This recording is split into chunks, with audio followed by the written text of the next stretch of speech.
माझ्या बॉयफ्रेंडने मला असं भासवून भाडं भरायला लावलं की मी ज्या घरात राहायचे ते घर खरंतर मोफत होतं.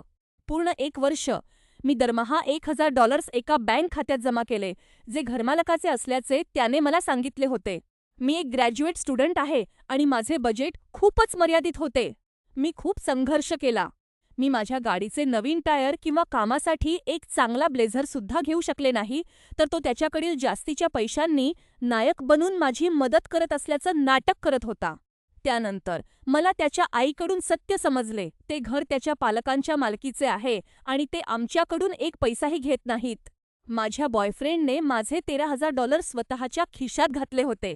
जेव्हा मी त्याला जाब विचारला, तेव्हा त्याला हे सरप्राईज गिफ्ट म्हणण्याची हिंमत झाली. त्याला दाखवायचे होते की मी किती पैसे वाचवू शकते. पण जेव्हा मी ते पैसे मागितले, तेव्हा तो रागावला. तो म्हणाला की जर त्याने आता पैसे परत केले, तर मी त्याला सोडून जाईन आणि उलट मी त्याला काही मदतीबद्दल पैसे देणे बाकी आहे, असा दावा त्याने केला.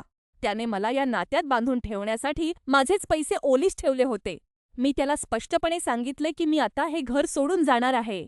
मी त्याच्या आईला फोन केला आणि तिला सर्व काही सांगितले. ती पूर्णपणे हादरली होती.